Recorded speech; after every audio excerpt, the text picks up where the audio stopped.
Hello, hello, hello, hello, hello. Am I again clearly audible and visible to all of you? मैं देख लेता हूँ जल्दी जल्दी, तुम परेशान मत हो।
Hello, hello, hello, hello, hello.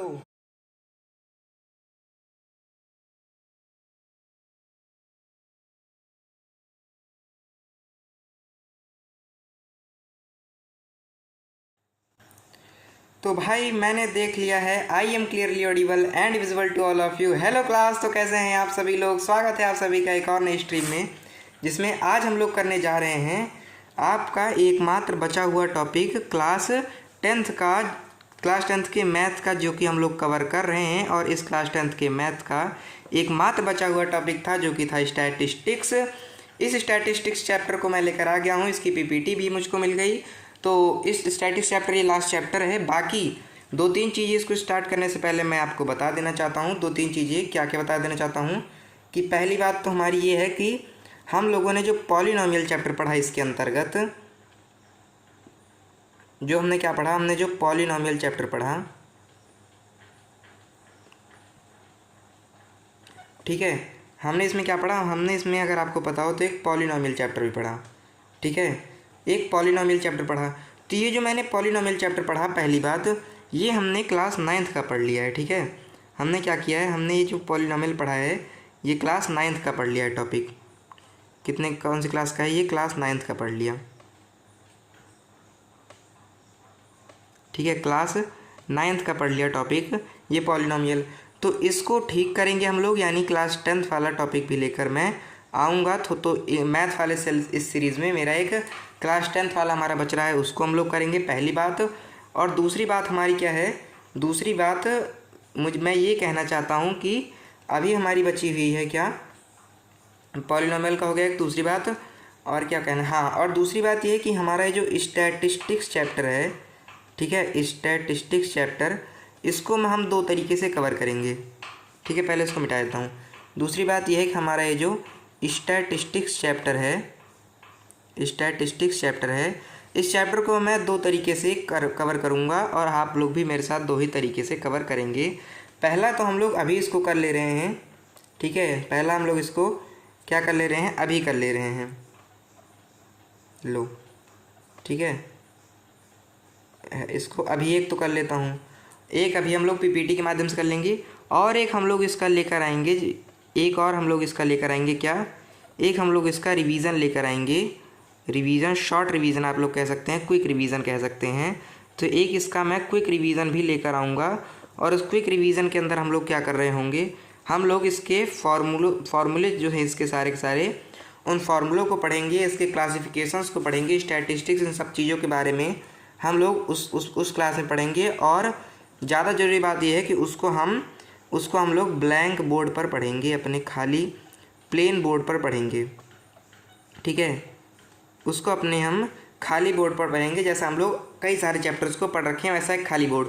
क्योंकि ये चैप्टर ऐसा है कि इसमें कॉन्सेप्ट हम लोग पढ़ लेंगे, बाकी इसके क्वेश्चंस को लगाने के लिए दो चार छोटे छोटे टॉपिक्स की हमको ज़रूरत होती है, जो जल्दी से ख़त्म भी हो जाते हैं। तो उन टॉपिक को हम लोग अपने ब्लैंक बोर्ड पर ख़त्म कर लिए होंगे एक बार इसके क्विक रिवीजन के अंतर्गत। बाकी एक बार मैं क्या कर देता हूँ, एक बार इस स्टैटिस्टिक्स चैप्टर को हम लोग किस तरह पढ़ लेते हैं, हम लोग स्टैटिस्टिक्स चैप्टर को पढ़ लेते हैं अपने पीपीटी के ऊपर, ठीक है।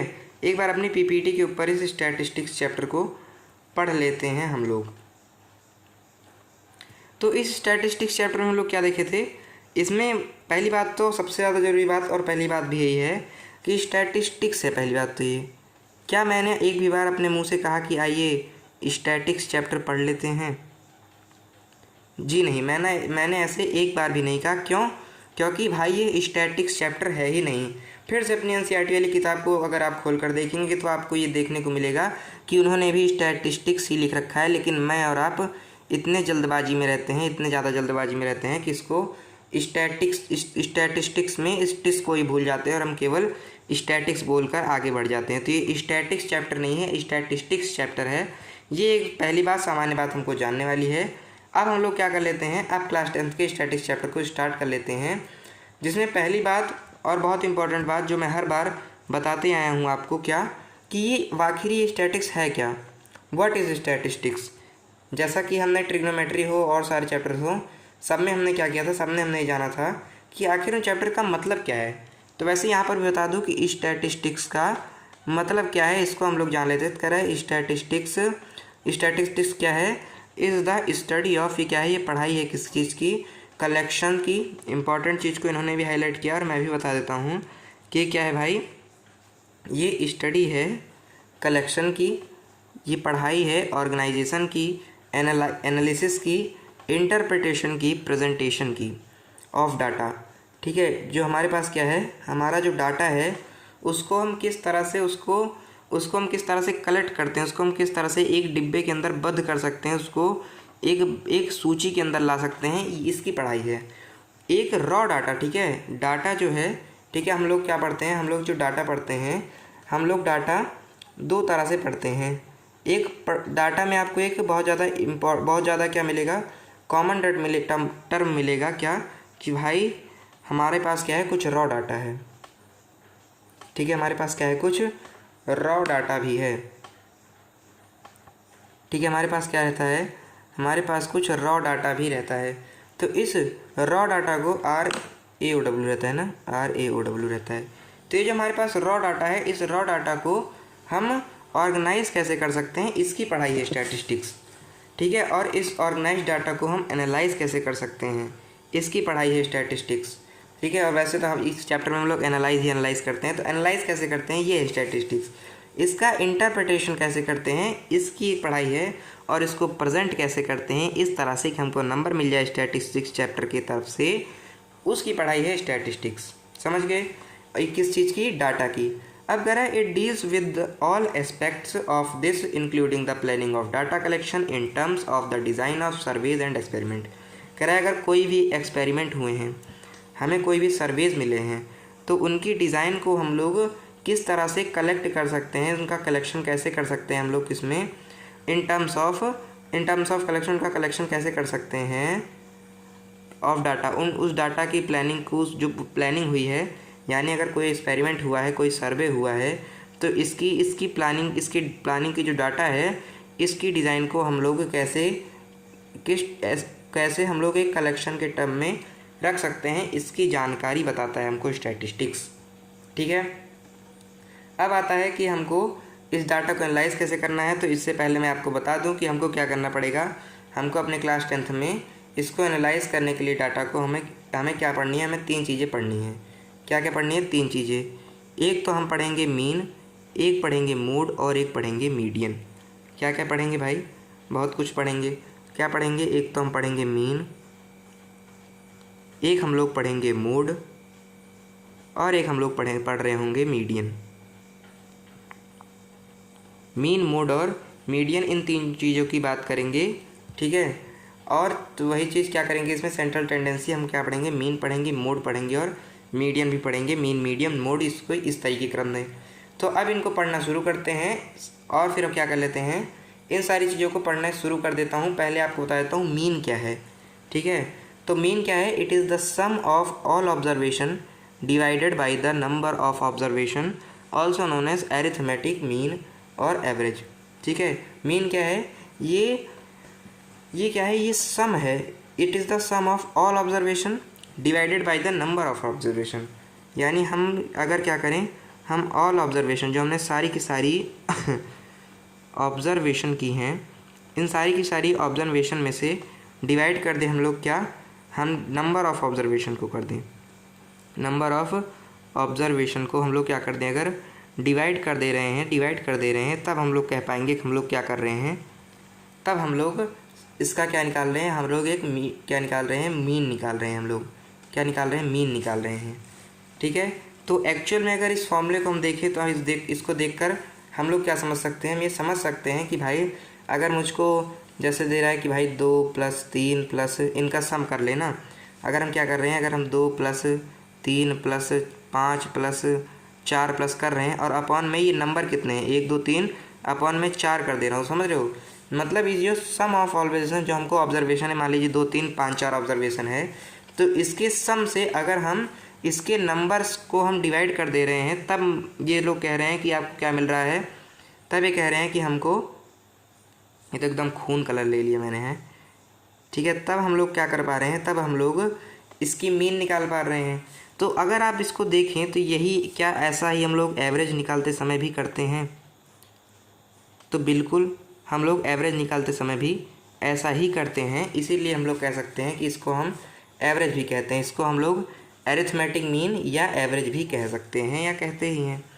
ठीक है, आगे क्या कह रहा है, आगे कह रहा है कि it is denoted by x, यानी इसको हम लोग किस तरह से डिनोट करते हैं, इसको हम लोग ऐसे एक्स के ऊपर ये लगाकर, या फिर इसको क्या कहते हैं, इसको एक्स बार भी कहते हैं, तो एक्स बार, ठीक है, आपको पता ही है भाई, किसी नंबर के ऊपर ऐसे लगा देते हैं, 2 के ऊपर लगा दिए थे, 2 का बार हो गया, तो इसको एक्स बार या एक्स करके डिनोट करते हैं। अब मैथमेटिकली क्या होता है, expressed X is equal to sigma X upon N, where ये जो साइन है ये symbolize the observation are being added, समझ रहे हो।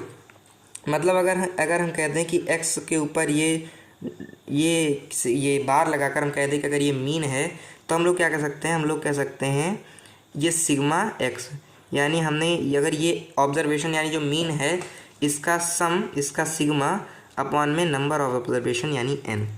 अब इस सिग्मा की कहानी मैं आपको बता देता हूँ। ये जो सिग्मा है, ठीक है, ये वास्तव में क्या है, ये वास्तव में लैटिन या ग्रीक किसी भाषा का क्या है, एक साइन है, ठीक है, जो कि क्या है, ये एक लेटर है, उसका एस लेटर है। ठीक है, जैसे हम लोग इंग्लिश में एस ऐसे लिखते हैं, वैसे वो लोग अपनी भाषा में क्या करते हैं, एस को ऐसे लिखते हैं। ठीक है, तो जैसे अगर हमको कहीं पर हाइट लिखना है, तो हाइट को शॉर्ट फॉर्म में हम लोग कैसे लिख देते हैं, हाइट को शॉर्ट फॉर्म में हम लोग एच नहीं लिख देते हैं, हाइट को जैसे शॉर्ट फॉर्म में हम लोग एच लिख देते हैं, वैसे ही ये लोग क्या करते हैं, वैसे ही ये लोग, इन्होंने जब पढ़ा सम, तो इन्होंने क्या किया, इन्होंने सम को शॉर्ट फॉर्म में सम का एस निकाल लिया, और इनका एस तो बराबर होता है इसके, ठीक है, इनका एस जो होता है वो तो ये होता है, इसलिए इन्होंने इस साइन को ही क्या कर दिया, बोल दिया कि ये सम है, और उनके यहाँ सम को सिग्मा कहा जाता है। ठीक है, उनके यहाँ एस को सिग्मा कहा जाता है, तो उन्होंने क्या किया, उन्होंने इसी सिग्मा को, या फिर हाँ ये ऐसे सिग्मा साइन होता है ऐसे, तो उन्होंने क्या किया, उनके यहाँ जो सम को सिग्मा कहा जाता था, उन्होंने क्या किया, इसी सिग्मा को क्या कर दिया, जैसे सिग्मा का फर्स्ट लेटर एस होता है, वैसे उन्होंने अपने सिग्मा का फर्स्ट लेटर एस जो इस तरह से लिखते थे, उसको उन्होंने उठा लिया और इस साइन को हमको दे दिया। इसीलिए हम लोग सम की जगह पर इस साइन का यूज़ करते हैं, जो कि होता है सिग्मा, जो कि क्या होता है, जो कि होता है सिग्मा। और सिग्मा क्या बताता है, सिग्मा बताता है सम को। क्या होता है सिग्मा, और सिग्मा किसको डिनोट करता है, ये डिनोट करता है किसी चीज़ के सम को। अब कह रहा है यार ये जो है ये क्या इंडिकेट करता है, कि ये ऐसा इंडिकेट करता है भैया सावधान हो जाइए, क्योंकि हमारी जो ऑब्जर्वेशन है वो क्या हो गई हैं, वो अब ऐड कर ली गई हैं, जोड़ ली गई हैं। अब कैरेक्टरिस्टिक जान लेते हैं मीन के। ठीक है, मीन के कैरेक्टरिस्टिक्स ऑफ मीन जान लेता हूँ। ठीक है, तो मीन के क्या क्या कैरेक्टरिस्टिक हैं। It is only most reliable measure of central tendency. Central tendency की जो हमने 3 चीज़ें पढ़ी थी, सेंट्रल टेंडेंसी में मैंने जो 3 चीज़ें आपको बताई थी, मीन क्या बताई थी, मीन, मीडियन, ठीक है, अब इनके क्रम से चलेंगे तो मीन, मीडियन और मोड जो मैंने आपको बताया था, तो उन तीनों में क्या है, उन तीनों में सबसे ज़्यादा रिलायबल है, सबसे ज़्यादा विश्वास करने वाली है, क्योंकि इसमें मेरे ख्याल से मतलब इसमें सबसे ज़्यादा एग्जैक्ट चीज़ें मिलती हैं। ठीक है, अब कह रहे हैं it remain unchange if all observation undergo the sample operation same operation at the same time. अगर हम सेम टाइम पर सेम ऑपरेशन करे तब भी ये हमेशा अनचेंज रहती है, यानी ये हमेशा सेम रहती है, हमेशा सेम रहती है।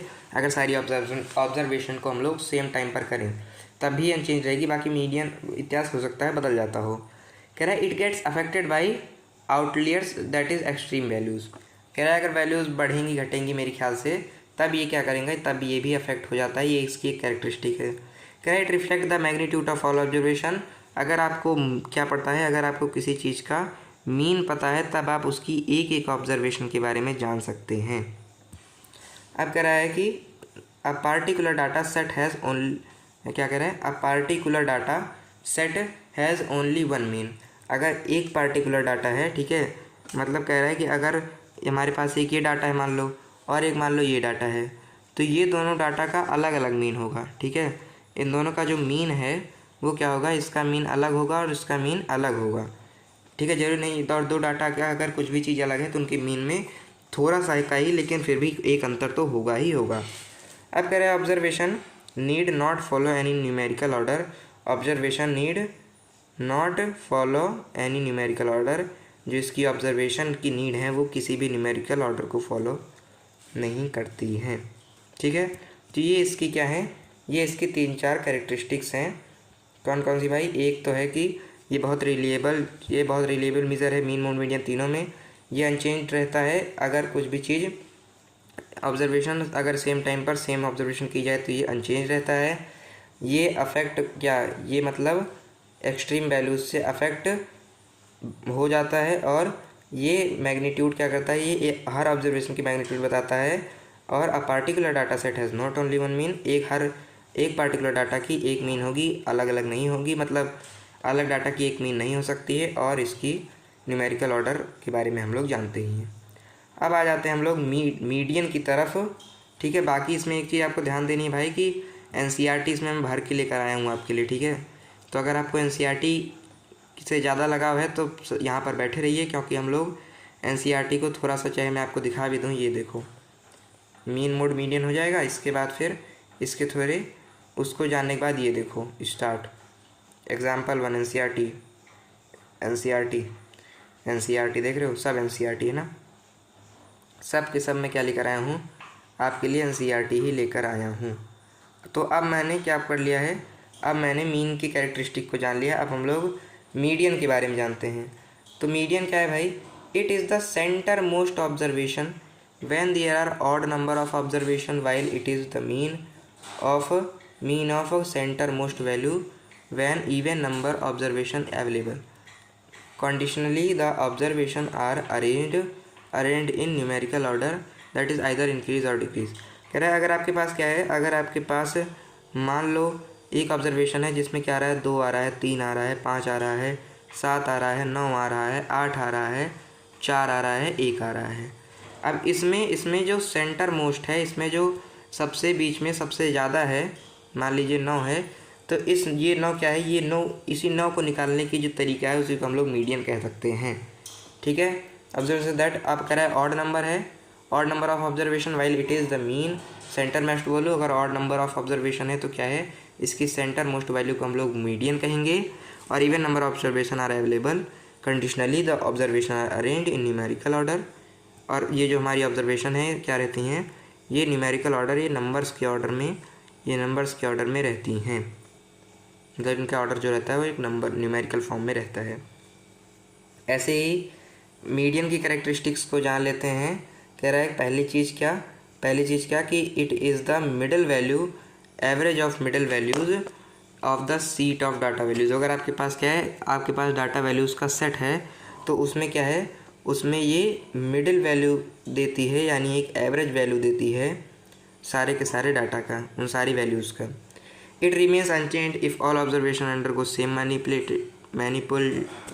मैनिपुलेशन। तो अगर क्या हो रहा है, अगर सारे ऑब्जर्वेशन एक ही साथ हो रहे हैं, एक मैनिपुलेशन में हो रहे हैं, तब भी ये मीन की तरह, अपने भाई की तरह अनचेंज रहता है, सेम रहता है मेरे ख्याल मतलब it is not affected by outliers and extreme value, वही सेम वाली कि इसमें एक्सट्रीम वैल्यू से अफेक्ट नहीं होता है। It does not reflect the magnitude of observations. ठीक है, वो क्या करता है, वो अफेक्ट होता था आउटलियर्स ऑफ एक्सट्रीम वैल्यूज़ से और ये नहीं इफ़ेक्ट होता है, ठीक है। और ऐसे ही ये अगर आपको मीडियन पता है तब आप सारी ऑब्जर्वेशन नहीं निकाल सकते, आप केवल सेंटर मोस्ट की ही निकाल सकते हैं। अब कह रहा है particular data set has only one median, ये भी इसमें भी सबकी तरह कि अगर हमारे पास अगर हमारे पास 2-3 डाटा हैं सबके मीडियन अलग अलग होंगे, ठीक है, ये आपको ध्यान देना है, ठीक है। तो अगर डाटा अलग अलग है तो इसमें क्या रहेगा, इसमें सबका मीडियन अलग अलग रहेगा। अब कह रहे हैं observation has to follow numerical order, इसकी ऑब्जर्वेशन भी न्यूमेरिकल ऑर्डर फॉलो करती हैं। ठीक है, अब सुनो, ये मीन मोड मीडियन सब चल रहा है, इसका मतलब ये नहीं कि मैं चला जाऊंगा मोड बताने के बाद, ठीक है। इसके बाद हम लोग सभी चीज़ों को दोबारा, मतलब मैं सारी चीज़ों को इकट्ठा कर पढ़ रहा हूँ, सारी चीज़ों को मैं एक साथ में बता दे रहा हूँ, जिससे हम लोग मीन मोड मीडियन को एक पढ़ाने के ढंग से एक पूरा समझ कर याद कर सकें, इसलिए मैं इसको इस तरह से बता रहा हूँ। बाकी मैं चाहता तो मैं भी ऐसे मीन शुरू करता, मीन का पूरा ख़त्म कर छोड़ता, ठीक है। इसलिए मैं सारी चीज़ों को उनकी एक एक उस पर बताता रहा हूँ, ठीक है। तो अब हम लोग पढ़ लेते हैं किसके बारे में, मोड के बारे में। तो मोड में क्या कह रहा है, मोड में कह रहा है it is the value which occur the most often in the set of data values, a set observation can have 2 और मोर नंबर ऑफ मोड्स। कह रहा है अगर आपके पास क्या है, अगर आपके पास एक ऑब्जर्वेशन है तो इस ऑब्जर्वेशन में कौन सी चीज़, मतलब कौन सी वैल्यू लो, 1 है, 2 है, 4 है, 2 है, 3 है, 2 है। अब इसमें हम लोग देखते हैं इसमें कौन सी वैल्यू है जो मोस्ट ऑफन है, बार बार आ रही है। तो क्या आ रही है भाई, 2 आ रही है हमारी, ठीक है। तो इस तरह से हम लोग कह सकते हैं क्या है, ये क्या है, अ सेट ऑफ ऑब्जर्वेशन। अब अगर हमारे पास ऑब्जर्वेशन की एक सेट है तो इसमें 2 और मोर नंबर ऑफ मोड्स, इसमें 2 या 2 से अधिक मोड हो सकते हैं, जैसा कि हम यहाँ पर देखे ही हमारे 2 में है ही भाई, हम लोग देखे ही ना हमारे 2 पर हैं। अब कह रहा है कि अगर किसी डाटा सेट में, ये समझने वाली बात है बाकी याद मत करो तब भी चलेगा, ठीक है। क्या कह रहा है, अगर हमारे पास क्या है, हमारी जो मोड है इस मोड में अगर सिंगल है, सिंगल मतलब एक, अगर मैंने जैसे यहाँ पर मुझे 4 मिले थे, तो जैसे यूनी मॉडल कहेंगे, बाई मॉडल कहेंगे, ट्राई मॉडल कहेंगे। कैसे, अगर सिंगल मोड है ऑब्जर्वेशन में तब उसे यूनी मॉडल कहेंगे, उसमें 2 मोड हैं तब हम लोग बाई मॉडल कहेंगे, और अगर उसमें 3 मोड्स हैं उस ऑब्जर्वेशन में तो उसको ट्राई मोड कहेंगे, ठीक है। यूनी बाई ट्राई, ऐसे अगर 4 ऑब्जर्वेशन हैं तो टेट्रा कहते होंगे, 5 ऑब्जर्वेशन होंगे तो पेंटा मॉडल कहते होंगे। ऐसे लिखते चले जाओ भाई, uni di tri tetra penta hexa hepta nona deca hendeca, ऐसे करते चले जाएंगे।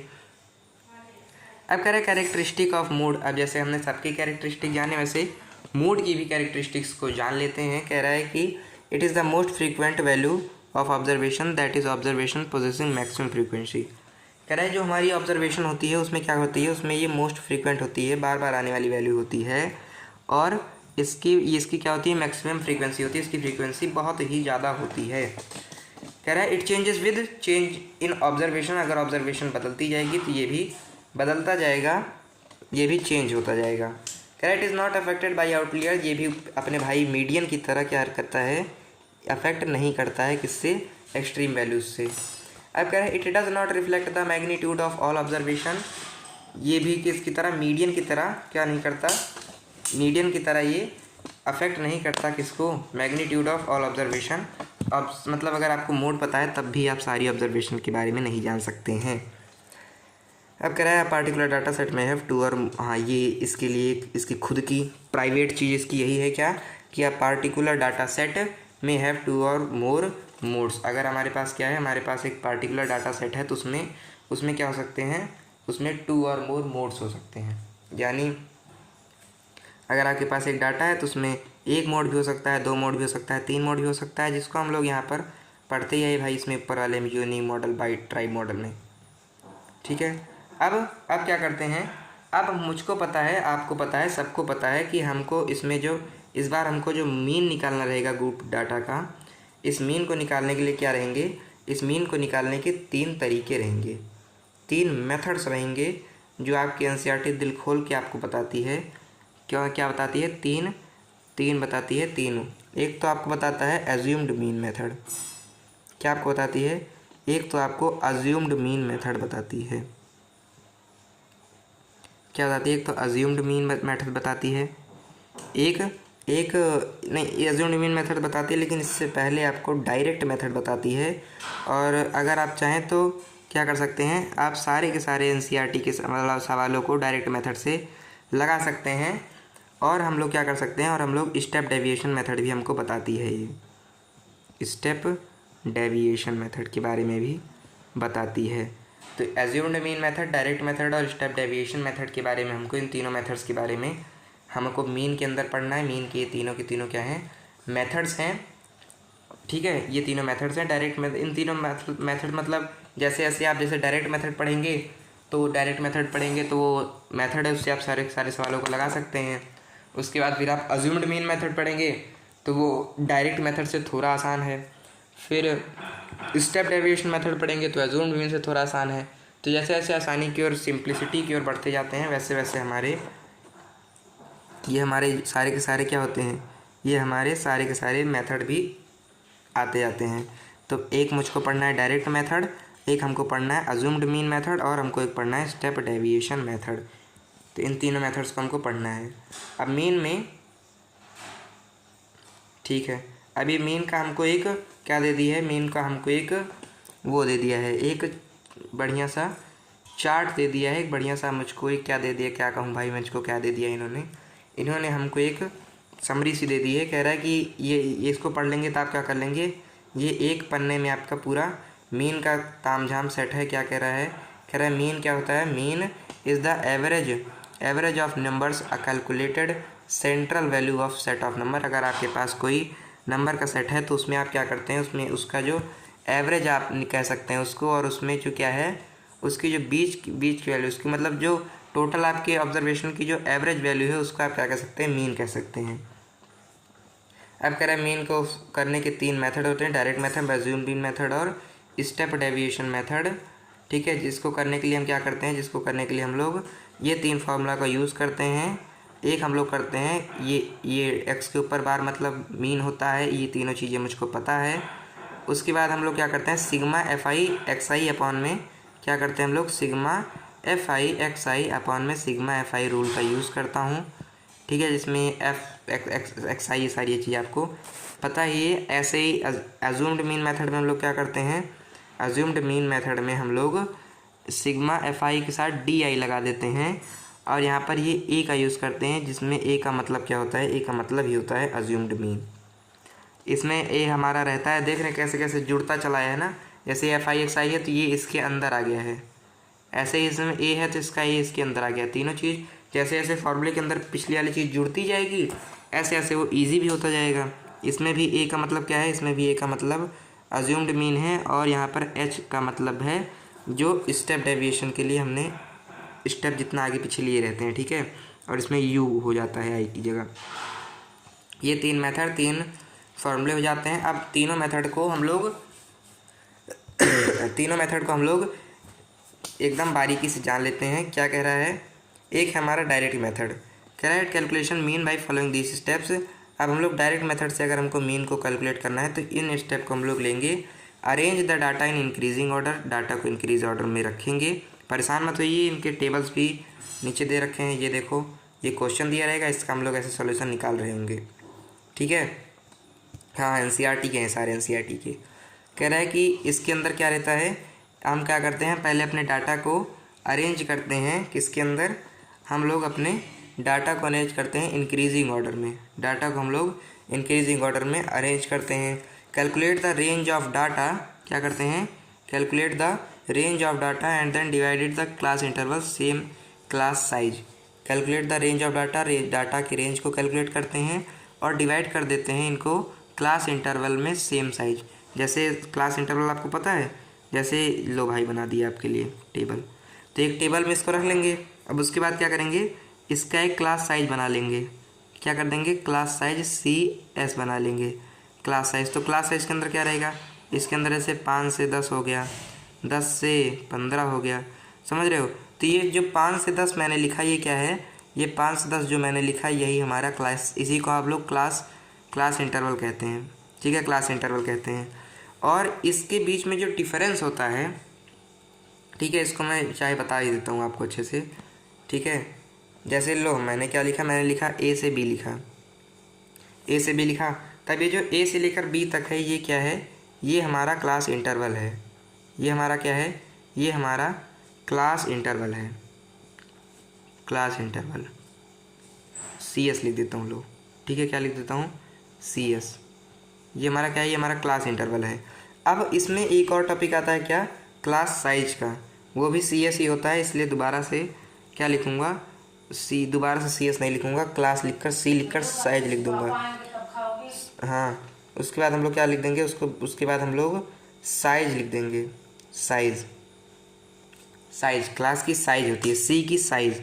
तो ये कैसे निकलेगा, इसके लिए मुझको क्या फॉर्मूला लगाना पड़ेगा, इसके लिए मुझको b माइनस ए करना पड़ेगा, यानी इसी का उल्टा करना पड़ेगा भाई। तो जब इसका उल्टा करेंगे तो हमको क्या मिल जाएगा, इसके बीच का जो डिफरेंस आएगा इसको जब माइनस कर देंगे यानी b माइनस ए कर देंगे, तब हमको क्या मिल जाएगा, तब हमको क्लास का साइज मिल जाएगा। एग्जाम्पल के लिए अगर हम क्या ले लें, एग्जाम्पल के लिए मैंने अभी लिया था क्या, 5 से लेकर 10 तक ले लिया। तो 5 से लेकर 10 तक का ये जो मेरा इंटरवल है, इसको मैं कहूँगा क्लास इंटरवल है। अब इसके बीच का जो डिफरेंस मुझको निकालना है उसको मैं कह सकता हूँ कि मुझे क्लास साइज़ को निकालना है। तो इसके लिए मैं b जो कि 10 है उससे माइनस कर दूंगा a यानी 5 को, तो ये मेरा 5 आ जाएगा। तो यानी इसकी क्लास साइज़ क्या है, 5 है। तो यही इसमें कह रहा है कि हमको क्या करना है, अगर मैंने एक डब्बा बनाया और इस डब्बे के अंदर क्या किया, इस डब्बे के अंदर ऐसे क्लास साइज CS लिख दिया, तो इसके अंदर मुझे क्या करना है, 5 से 10 लो, ठीक है, लिख दिया। अब कह रहा है कि divide class interval same size class size के क्लास इंटरवल लिख देंगे। तो इसके लिए सेम साइज के क्लास इंटरवल कैसे रहेगा, 5 से 10 रहेगा, 10 से 15 रहेगा, 15 से 20 रहेगा, 20 से 25 रहेगा। तो ऐसे करके हम लिखते चले जाएँ तो ये सेम साइज के क्लास इंटरवल हो जाते हैं। अब इसके बाद हमको क्या करना है, इसके बाद मुझको calculate mid value of class mark x i जो कि क्लास मार्क रहेगा। क्लास मार्क निकालने के लिए इसकी मिड वैल्यू निकालेंगे, और मिड वैल्यू कैसे निकलेगी, UL प्लस में LL अपॉन में 2। सुन करते फॉर्मूला बिल्कुल भी नहीं समझ में आएगा कि ये क्या बोल दिया ये। तो इसके लिए हमको क्लास मार्क को जानना पड़ेगा। तो क्लास मार्क क्या होता है भाई, क्लास मार्क होता है कि उसकी मिड वैल्यू क्या आएगी, ठीक है, उसकी मिड वैल्यू आपको जो निकालनी है तो उसको आप क्लास मार्क कह सकते हैं। तो आपकी जो क्लास साइज़ होती है, ठीक है, जो आपका क्लास साइज या फिर क्लास इंटरवल होता है, ठीक है, क्लास इंटरवल। तो क्लास इंटरवल मैंने आपको क्या बताया कैसे रहेगा, A से लेकर B तक रहेगा। तो इसमें आप क्या कर सकते हैं, इसमें हम लोग कह सकते हैं कि अगर ये A से लेकर के B तक है तो इसमें जो पहले रहता है इसको हम लोग क्या कहते हैं, इसको हम लोग अपर लिमिट UP कहते हैं, अपर लिमिट यानी UL कहते हैं। और इसको मैं लोअर लिमिट यानी LL कह सकता हूँ, इसको मैं लोअर लिमिट यानी LL कह सकता हूँ। तो क्लास इंटरवल में A से लेकर B तक के जो A है इसको अपर लिमिट और B को लोअर लिमिट, और इसके बीच का जो डिफरेंस होता है उसको मैं क्लास साइज CS कहता हूँ। अब हमको अगला टॉपिक क्या पढ़ना रहता है, हमको पढ़ना रहता है क्लास मार्क के बारे में, क्लास मार्क के बारे में।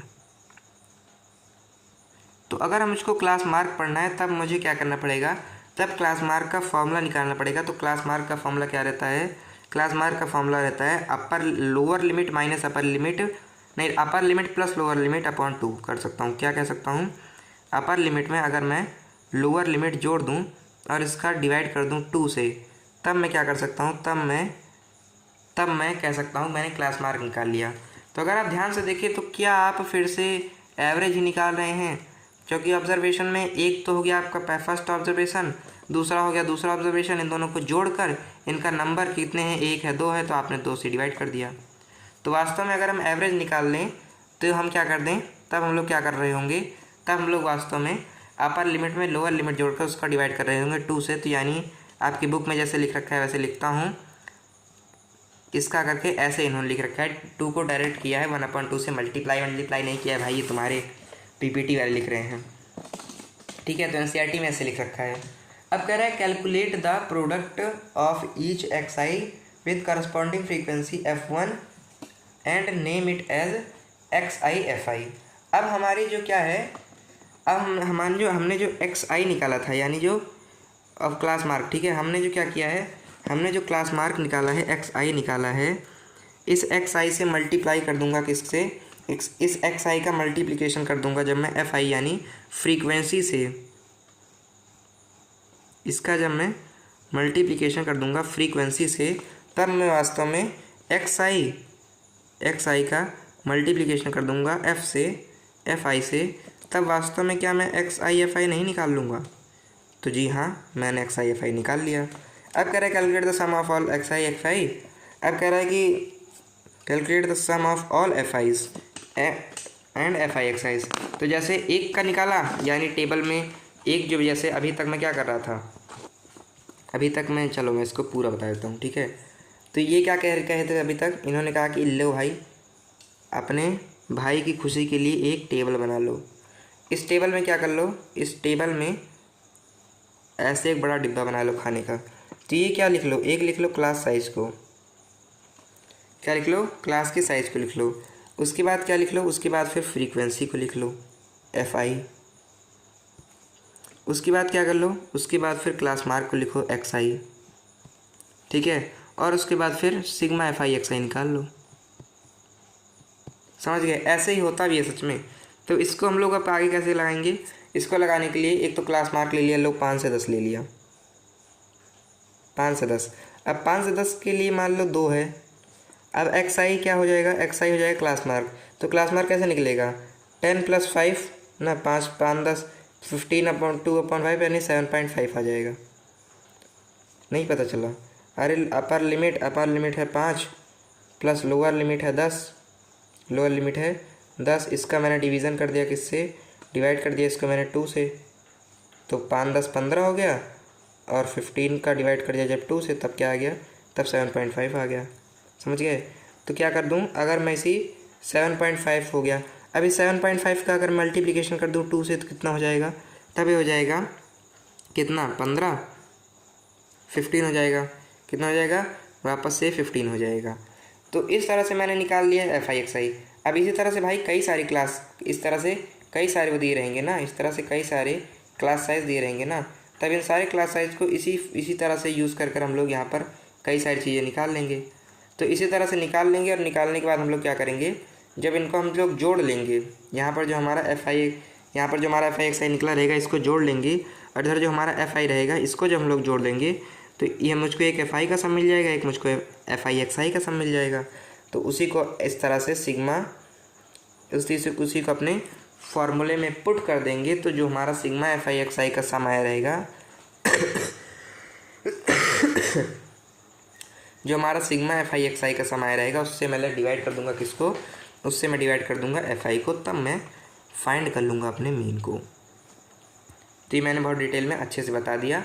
अब हम लोग इसके क्वेश्चंस को लगा लेते हैं। क्वेश्चन को इसके लगाने के, नमस्ते भाई, कल तुमने बहुत गाली दी तूने, मज़ा आ गया मुझको, तूने बहुत गाली दी तो ये तो तुम्हारी जवान फिसल रहा था ना, ठीक है।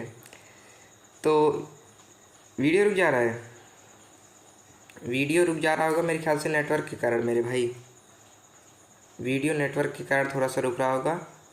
नेटवर्क यहाँ पर मेरे ख्याल से बहुत सही तो है नहीं, एक अच्छे नेटवर्क की ओर चलना पड़ेगा मेरे ख्याल से। रुको चलता हूँ मैं, रुको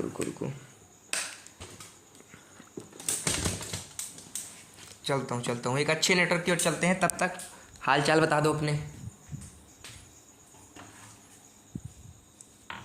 रुक जाओ। अभी मेरे ख्याल से सब ठीक होगा, अभी मेरे ख्याल से सब चीज़ें ठीक होगी मेरे ख्याल से। अब नेटवर्क मेरे ख्याल सही होगा। कितना नेटवर्क चल रहा है, हाँ भाई अब फुल नेटवर्क चल रहा है, मज़ेदार नेटवर्क चल रहा है। तो अब हम लोग इसके एग्जाम्पल को कर लेते हैं। एग्जाम्पल में क्या कह रहा है, एग्जाम्पल में कह रहा है कि mark obtained by 30 student of class 10th। आपके ही बोर्ड क्लास के 30 स्टूडेंट ने जो मार्क ऑब्टेन किए हैं। पहली बात तो आपको बता दूं कि हैशटैग NCERT का है, ठीक है, किसका है ये, NCERT का टॉपिक है, ठीक है। तो क्या कह रहा है कि 30 स्टूडेंट ने क्लास 10th में मार्क ऑब्टेन किए, वही आपको दिया है। A certain school in a mathematic paper consisting of 100 marks are present in a table below. Of certain school in a mathematics paper consisting of 100 marks. तो एक कोई सर्टेन स्कूल है, स्कूल का नाम क्या हो गया भाई, BV स्कूल हो गया, ले लो, ठीक है, BV public school, VB public school, books Vidya public school हो गया। अब बुक्स विद्या पब्लिक स्कूल में क्या है, इसके क्लास 10th में जो आप लोग हो, तो इसमें क्या है, इसमें 30 स्टूडेंट्स हैं। अब इन 30 स्टूडेंट्स में क्या है, इन 30 स्टूडेंट में in mathematics paper consisting of 100, इन्होंने आप लोगों ने एक पेपर दिया जो 100 मार्क्स में था। अब उसमें से आपको जितने पेपर मिले उनका क्या किया है, उनका हमने नीचे आपको दे दिया है डाटा। अब कह रहा है इसी का हमको क्या निकालना है, इसी का मुझको निकालना है वो, अरे भाई क्या करूँगा उसको, इसी का मुझको मीन निकालना है ना, हाँ मीन, इसका मुझको मीन निकालना है डायरेक्ट मेथड से। तो इसकी हम लोग ऐसे टेबल बना लेंगे, ठीक है, इसकी हम लोग क्या कर लेंगे, इस तरह से टेबल बना लेंगे। टेबल आप लोग देख सकते हैं क्या किया इन्होंने, जो ऊपर दिया था डाटा, ये देखो ये दे रखा था ना, क्लास इंटरवल दे रखा था, इसके क्लास इंटरवल को इन्होंने क्या किया, सजा लिया नीचे क्लास इंटरवल को। अब इस क्लास इंटरवल को सजा के जो नंबर ऑफ स्टूडेंट दिया था इसको इन्होंने ऐसे सजा लिया, और सजाने के बाद क्या किया, क्लास मार्क जो 17 से लेकर कहाँ तक था, क्लास मार्क जो 7 इस मतलब क्लास मार्क कैसे निकाला पता है ना, ये क्लास मार्क 10 से लेकर 25 को जोड़ लिया, तो ये हो गया कितना, ये हो गया 35, और 35/2 कर दिए तो आ गया 17.5, ऐसे इसको जोड़कर लिख दिए तो ये आ गया। अब इन्होंने क्या किया, 17 इंटू इन्होंने क्या किया, 2 का मल्टीप्लिकेशन कर दिया 17.5 से, तो इनको 35 मिल गया। ऐसे इसका मल्टीप्लिकेशन कर दिया तो ये मिल गया, ऐसे मिल गया। मिलने के बाद इन सबको इन्होंने जोड़ लिया, एक जोड़ लिया इसको और एक जोड़ लिया इसको, और जोड़ने के बाद उन्होंने क्या किया, इस ये जो था हमारा 8061, ये जो 1860 था, इसका डिवीज़न कर लिया 30 से, FI/XI अपन इस फॉर्मूले में पुट कर इन्होंने इसको क्या कर लिया, इसका मल्टीप्लिकेशन कर लिया और वो डिवीज़न कर लिया, और 62 अपने आंसर के रूप में पा लिया। और the new method of finding the mean is direct method, और यही मेथड हमारा डायरेक्ट मेथड है। तो एक एग्जांपल हो गया एक डायरेक्ट मेथड का। अब चलते हैं अज्यूम्ड मीन मेथड की ओर, यानी अपने सेकंड मेथड की ओर। टाइम मेरे ख्याल से सही नहीं चल रहा है भाई, देर हो जाएगी कि सही चल रहा है, चलो सही चल रहा है। अब चलते हैं अज्यूम्ड मीन मेथड की ओर, ठीक है। अज्यूम्ड मीन मेथड क्या कहता है, ये कहता है इट इंक्लूड्स द कैल्शियम, सही चल रहा है, हाँ मेरे ख्याल से सही चल रहा है। क्या करता है, कह रहा है कि ये it include the calculation of mean by following this, इस मेथड से डायरेक्ट मेथड का ही, मतलब डायरेक्ट मेथड से कंपेयर कर ही हम लोग क्या करते हैं, इस मेथड से हम लोग, अरे अज्यूम्ड मीन मेथड से हम लोग इसको लगा लेते हैं। जैसे डायरेक्ट मेथड से कंपेयर करेंगे,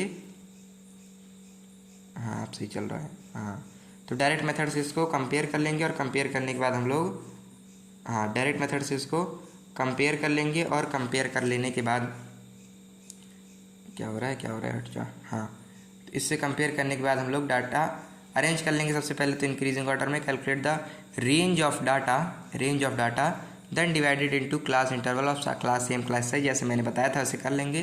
calculate the mid value of class mark XI each term, इस तरह से हम लोग क्लास मार्क निकाल लेंगे, इसको मैंने अभी डिटेल में आपको बताया। अब यहाँ से आपका अज्यूम्ड मीन मेथड स्टार्ट होता है। यहाँ से तो आपका कॉमन ही था, यहाँ से सारा आपका सामान क्या था, कॉमन ही था। अब यहाँ से हम लोग क्या करना है, अब यहाँ से मेरा अज्यूम्ड मीन मेथड स्टार्ट होता है, तो तैयार रहो। अब assume a mean A of given data value XI। अब यहाँ पर अज्यूम्ड मीन को हम लोग हमेशा ए से डिनोट करते हैं, ये आपको जान लेना है। If the class interval are odd in number then mid value of the centre most class interval will be assumed mean method. अब हमारे पास क्या है पता है आपको, हमें जो ऐसे दे रखा है डाटा ना, ठीक है, तो हमें जो डाटा दे रखा है इसमें हम लोग वो कुछ भी मान सकते हैं, पहले से लेकर लास्ट तक कोई भी नंबर मान सकते हैं, वो आपका अज्यूम्ड मीन आप मान सकते हैं। लेकिन आपको क्या करना है, आपको 2 कंडीशन देखनी है। अगर आपको ऑड नंबर में दिया, मान लो 1 2 3 4 4 5 6 7 दे रखा है, तो इसमें क्या करेंगे, इसमें 7 के लिए दे रखा है तो ऊपर का 3 छोड़ देंगे, नीचे का 3 छोड़ देंगे, बीच का वही एक पकड़ कर लिख लेंगे, तो वो हो जाएगा अज्यूम्ड मीन। और अगर आपको मान लीजिए इवन नंबर में दिया है तो mid value of class interval greatest frequency will be assumed. अब कह रहा है कि अगर आपको किस में दे रखा है, आपको अगर इवन नंबर में दे रखा है तब जिसकी सबसे ग्रेटेस्ट फ्रीक्वेंसी होगी उसको आप अज्यूम्ड मीन मान लेंगे। ऐसा एक जगह मीडियन निकालते समय हम लोग करते हैं, जब हमसे क्या पूछता है, F1 पूछता है मेरे ख्याल से ना, तब हम लोग ये करते हैं। Calculate the deviation of each mid value from assumed mean A D x - A। अब कह रहा है कि हम इसका डेविएशन कैलकुलेट कर देंगे मिड वैल्यू का। कैसे करेंगे? तो डी आई जो हमारा डेविएशन है इसको निकालने के लिए हम लोग एक्स आई में से अपना एज्यूम्ड मीन को घटा लेते हैं। जब एक्स आई में से अपना एज्यूम्ड मीन घटा लेंगे तब हम लोग वास्तव में क्या कर लेंगे, तब हम लोग रियली में क्या निकाल लेंगे अपना अज्यूम्ड मीन। अब कह रहा है क्या कैलकुलेट द ईच डे, इसी तरह से माइनस कर करके सारे के सारे डी को हम लोग निकाल लेंगे with corresponding frequency F1 and उसके बाद फिर जैसे हमने एफ आई एक्स आई का मल्टीप्लिकेशन किया था वैसे डी आई एफ आई का मल्टीप्लिकेशन कर देंगे और सिंपली अपने उसी डायरेक्ट मेथड वाले में ए को भी जोड़ कर लिख लेंगे और यही हो जाएगा हमारा अज्यूम्ड मीन मेथड। ठीक है, यही हो जाएगा हमारा अज्यूम्ड मीन मेथड। इसका एग्जांपल डायरेक्ट मेथड के एग्जांपल से भी इम्पॉर्टेंट है, तो इसको लगा देते हैं। वही बिल्कुल जो हमें दे रखा था क्वेश्चन बिल्कुल वही है। उसी क्वेश्चन को आपने अगर एनसीईआरटी की बुक पढ़ी हो तो उसमें उसी क्वेश्चन को हर एक तरह से कर बता रखा है, हर तीनों मेथड से एक ही क्वेश्चन को सॉल्व किया है। तो इसके लिए आप क्या देखते हैं, इसमें हम देखते हैं कि हमने क्या किया है, हमने क्लास इंटरवल लिख लिया। अब इस क्लास इंटरवल लिखने के बाद नंबर ऑफ़ स्टूडेंट जो हमको दे रखा है इसको लिख लिया। नंबर ऑफ़ स्टूडेंट कितने हैं, इवन में है 1 2 3 4 5 6। ये नंबर ऑफ़ स्टूडेंट कितने हैं, इवन में है। अब इसको इवन में किया है ना, तब हम क्या करेंगे, इसके हम लोग इसका अज्यूम्ड मीन हम लोग क्या मान लेंगे, इसका अज्यूम्ड मीन हम लोग मान लेंगे इसकी कोई जो जिसकी क्या है ग्रेटेस्ट फ्रीक्वेंसी है। ठीक है, इसका रुको देखो, इसका मानने के लिए इन्होंने क्या किया है, इन्होंने क्या किया है ना, 17 को और 92 को 7 2 9 और अच्छा समझ रहे हो इन्होंने क्या किया, 1 2 3 4 5 6 1 2 3 4 5 इन्होंने छा लिया। अब इसमें इनको क्या लगा, इन्होंने क्या किया, बीच वाला ऐसे उठा लिया कोई भी। ऐसे ही आप भी कुछ भी उठा सकते हो, आप भी कोई सा भी उठा सकते हो। ठीक है, आप भी क्या कर सकते हैं, कोई सा भी उठा सकते हैं, कोई आपको मारेगा नहीं। ठीक है, आप कोई सा भी उसमें उठा सकते हैं। तो इन्होंने क्या किया, इन्होंने 47.5 उठा लिया। अब इनको क्या किया, इन्होंने डी इसमें क्या किया, इन्होंने क्या किया, एक्स आई जो इनका एक्स आई था 17.5 में से 17.5 में से इन्होंने अपना इसको घटा लिया, तो इनको ये मिल गया माइनस का 30 मिल गया। और उसके बाद फिर क्या किया, वैसे ही इन्होंने सारे वैल्यूज़ में उसको ए को घटा लिया और उसके बाद फिर क्या पा लिया, उसको घटाकर इन्होंने अपना F I D I find कर लिया। F I D I find करने के लिए क्या किया इन्होंने, जो इनको नंबर ऑफ़ स्टूडेंट दे रखा था, इनको जो number of student f i दे रखा था, यार स्ट्रीम रुक जाती है, बड़ी गुस्सा लगती है। रुको अब नहीं रुकेगी। कह रहा है कि अगर हमने अब इसको क्या किया, अब इन्होंने जो इनको मिल रखा था, इनको 3 चीज़ निकाली। एक तो हमको एक एक्स आई निकालना पड़ा, एक हमको ये एक्स आई में से हमारा ए हमको माइनस करना पड़ा, तब मुझको क्या मिल गया, तब मुझको अपना डी आई मिल गया, यानी डेविएशन मिल गया। और उसके बाद फिर इस 30 को इस 2 से मल्टीप्लाई कर दिया, इस 15 को इस 3 से मल्टीप्लाई कर दिया, तब इनको इनका एफ आई डी आई मिल गया। और उसके बाद इन्होंने एफ आई डी आई का और एफ आई का डिवीज़न कर लिया डायरेक्ट मेथड के लिए जैसे हम निकालते थे, और उसमें जोड़ दिया अपने ए को। इसको हम लोग अच्छे से समझ लेते हैं।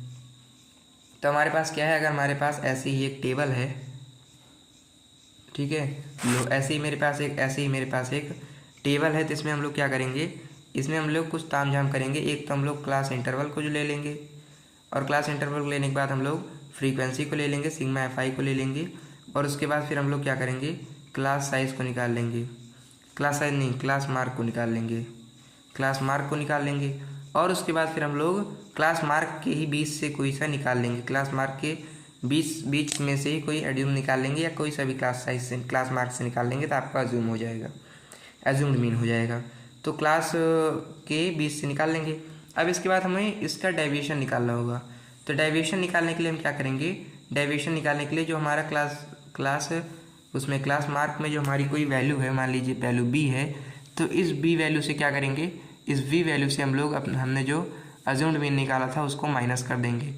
और इसको माइनस करने के बाद हम लोग ये हमारा डी आ जाएगा, और उसके बाद फिर हम लोग एक्स आई डी आई कर देंगे, यानी हमारी जो ये हमको एक्स आई दी रहेगी, इस एक्स आई से मल्टीप्लिकेशन कर देंगे अपने डेविएशन का, और डेविएशन मल्टीप्लिकेशन करने के बाद एक एफ आई डी आई को जोड़ लूँगा और एक एफ आई को जोड़ लूँगा, और इसका डिवीज़न करके मैं क्या कर दूँगा, इसमें ऐड कर दूँगा अपने किसको, ऐड कर दूँगा अपने डेविएशन को। तो इसकी एक हिसाब से क्या दे रखी है, कह रहा है कि F I D I upon D I, इस मदद से इसको हम लोग, अगर हम लोग डायरेक्ट मेथड से करना चाहें, डायरेक्ट एम से डी एम से करना चाहें, तब हम लोग कहेंगे कि F I D I upon F I करना था। Let us find the relation between D and under root X. अब इस डी में यानी इसकी डेविएशन में, यानी डायरेक्ट मेथड, एक हमारे जो हमने निकाला है अज्यूम्ड मीन मेथड, और हमारे इसके बीच में अज्यूम्ड मीन मेथड और डायरेक्ट मेथड के बीच का जो रिलेशन है इसको निकाल लेते हैं। कह रहा है since obtaining d i we subtract a from each x i. इसको निकालते समय हमने क्या किया था, हमने हर बार डी आई को निकालने के लिए हमने एक्स आई में से ए को माइनस किया था, ठीक है, तभी मुझको डेविएशन मिला था। तो कह रहा है so we need to add A to D I, this can explain mathematically as. कह रहा है कि अब जो हमने माइनस किया था, अगर मुझे उससे कंपेयर करना है तब मुझे इससे क्या करना चाहिए, तब मुझे इसमें से ए को जोड़ लेना चाहिए। तो डायरेक्ट मेथड के लिए हम F I D I upon F I लगाते, तब इसी मुझको क्या जोड़ना चाहिए, इसी मुझको ए को अपने जोड़ लेना चाहिए। तो जैसा कि इन्होंने ए को जोड़ लिया है। अब कैसे जोड़ा है भाई, तो F I D I upon F I हो गया। अब इन्होंने डी की वैल्यू यहाँ पर रख दी, तो डी की वैल्यू क्या होती है, डी की वैल्यू होती है ये एक्स माइनस ए, इसको लिख लिया। अब इन्होंने इसका मल्टीप्लिकेशन कर लिया, इसका इससे मल्टीप्लिकेशन कर लिया, और मल्टीप्लिकेशन करने के बाद 2 में लिख लिया। अब इसमें से इन्होंने क्या किया, इसमें से इन्होंने एक्स आई को निकाल लिया, एक्स आई को निकाल लिया, यानी क्या किया इन्होंने एफ आई, हाँ एक्स आई को इसमें इन्होंने इधर से एफ आई को निकाल लिया। अब इधर से जब इन्होंने एफ आई को निकाल लिया, यार स्ट्रीम चलती है नहीं ऑफ होने पे,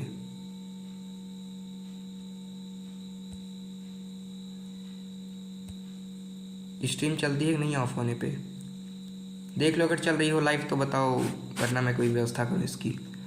तो कह रहा है कि इसके बाद हम क्या करते हैं, इसके बाद हम लोग एफ आई एक्स आई में से एफ आई, इसको ऐसे हम लोग इसमें से F I sigma F I upon sigma F i काट देते हैं। तो ये कट गया, तो यहाँ पर बचा एक्स आई, यानी ये हमारा एक्स बचा, और यहाँ पर एफ आई इसका रह गया।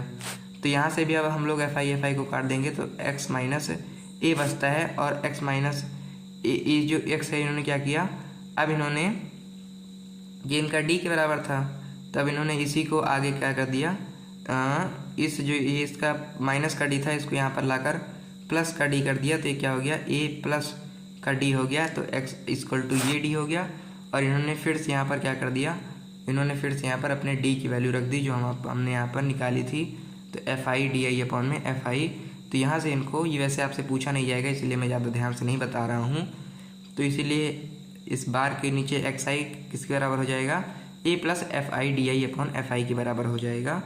यही आपका क्या है, अज्यूम्ड मीन मेथड है।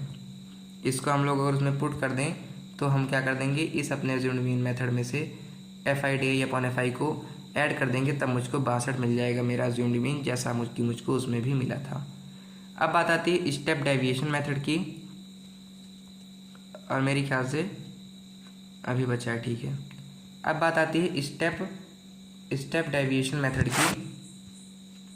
स्टेप डेविएशन मेथड में क्या करते हैं, इसको हम लोग और ज़्यादा इजी कैलकुलेशन बनाने के लिए करते हैं, जिसमें कह रहा है कि इस बार हम डाटा को अरेंज करेंगे ऑर्डर में, और उसके बाद फिर इसको भी क्लास इंटरवल क्लास साइज जैसे मैंने बताया था कर लेंगे, और उसके बाद फिर इसका करके हम लोग क्लास मार्क निकाल लेंगे। वहाँ तक तो सेम है। अब assume a of given data value x i, calculate the deviation of x i d बराबर एक्स आई, जैसे अज्यूम्ड मीन मेथड में करते आ रहे थे वैसे इसमें हम लोग करते जाएंगे, divide all D eyes by common factor H. बस उसी में क्या किया है, उसी में इन्होंने एक चीज़ एक्स्ट्रा जोड़ दी है कि अब ये जो हम अभी तक करते आ रहे थे, तो इसमें हमारा मान लो आ गया 10, मान लो आ गया 15, मान लो आ गया 25, मान लो आ गया 20। तो हम लोग इसमें देख रहे हैं कि इसको हम लोग क्या कर सकते हैं, इसको हम लोग common factor ideally H should be size of classes. तो कह रहा है इसको हम लोग एक कॉमन से डिवाइड कर सकते हैं, इसको हम लोग क्या कर सकते हैं, इसमें से हम लोग एक एच को कॉमन ले सकते हैं, इसमें से हम लोग एक साइज़ को कॉमन ले सकते हैं। तो इसमें से क्या कॉमन ले सकता हूँ भाई, मैं इसमें से 5 को कॉमन ले सकता हूँ। तो इसमें से उसी अपने अज्यूम्ड मीन मेथड में से, यानी अगर मैं अज्यूम्ड मीन मेथड में क्या करूँ, अज्यूम्ड मीन मेथड प्लस में कॉमन कर क्या कर दूँ, प्लस में कॉमन इनटू डायरेक्ट मेथड कर दूँ, तो यही मेरा स्टेप डेविएशन मेथड होगा। ठीक है, तो क्या हो जाएगा, इसको कर लिया तो इसको हम लोग आइडियली एच मान लेते हैं। Take the product of all U I's with the corresponding F I's, इसमें से इन सब का प्रोडक्ट ले लेंगे। Take the sum of all F I S I, और उसी तरह से इन्हीं तरह से एफ आई एस आई का लेकर और इस फॉर्मूले में पी कर हम लोग स्टेप डेविएशन निकाल सकते हैं। तो इसके लिए हम क्या करेंगे, इसके लिए वहीं तक पूरा करेंगे। इसके लिए ऐसे ही class interval f I x i और एज्यूम्ड मीन तक निकालेंगे। एक्स आई का क्या है ना, क्लास मार्क है, आपको पता है। उसके बाद फिर मैंने क्या किया, इसमें से मैंने कॉमन ले लिया। इसमें से क्या कॉमन ले लिया भाई, इसमें से मैंने 15 कॉमन ले लिया। क्या कॉमन लिया भाई, मैंने इसमें से 15 कॉमन ले लिया। तो 15 यहाँ पर आप लोग देखेंगे नीचे इनको बाहर भी निकालना पड़ा होगा। कहाँ इन्होंने पुट किया, ये देखो, इन्होंने यहाँ पर क्या किया, इन्होंने यहाँ पर 15 अपना बाहर निकाल लिया। तो इनको 15 बाहर लेना पड़ेगा जो को इन्होंने कॉमन लिया है। तो जो कॉमन लिया है 15 बाहर निकाल लेंगे। तो ये 15 में से 30 का डिवाइड किया 2 आ गया, ऐसे किया तो -1, 0 का 0 ही रहेगा भाई, 15 का 0, ये ऐसे करके इन्होंने किया तो इनको मिल गया। अब इन्होंने जो कॉमन लेने के बाद इनका बचा, इस बार इससे मल्टीप्लाई करेंगे। तो डी आई का मल्टीप्लाई कर देंगे एफ आई, यानी जो हमारा एफ आई जिसको हर बार से लेकर आ रहे हैं उसका इस बार मल्टीप्लाई करेंगे यू वाई से, यानी उसको डिवाइड लेने के बाद जो बचा है उससे करेंगे। तो यू मतलब इस स्टेप डेविएशन मेथड के हिसाब से इसके सम से जब इसका सम को डिवाइड कर देंगे तो हमारा स्टेप डेविएशन की मदद से आ जाएगा। अब कह रहा है कि हाँ, ये क्या कह रहा है, ये उसी को जैसे अज्यूम्ड मीन मेथड को हमने मैथमेटिकली प्रूव किया था, ऐसे इसको मैथमेटिकली प्रूव कर सकते हैं कि यू क्या है, यू हमारा एफ आई एक्स आई, हाँ, तो इसी F I upon F I को जैसे वहाँ पर हम लोग इसको काट सकते हैं ना, f i into f i काट सकते हैं। तो इस बार f i into f i जोड़ लेंगे, इसको जोड़ लेंगे तब क्या हो जाएगा, इसको जोड़ लेंगे तो इन्होंने अपनी पेज के ऊपर अपना टाइटल लगाने के चक्कर में क्वेश्चन को ही हटा दिया। ये एजुरेव के चक्कर में इन्होंने क्या किया, इसको हटाने अगर इसी के नीचे था, अब इसको लगाने के चक्कर में इन्होंने ख़राब कर दिया। कोई बात नहीं। तो ये क्या है, इसके बाद फिर क्या होता है, इसके बाद फिर एफ आई, अब ये क्या किए इन्होंने, एफ आई का एक्स आई से मल्टीप्लाई कर दिया। उसके बाद ये क्या था, ये था 1/h ब्रैकेट में सिग्मा एफ आई एक्स आई का इन्होंने माइनस था ए सिग्मा एफ आई से, ऐसे करके था ये। और नीचे क्या था, नीचे था अपॉन में f I sigma F I ना, हाँ सिग्मा एफ आई था, ऐसे करके था।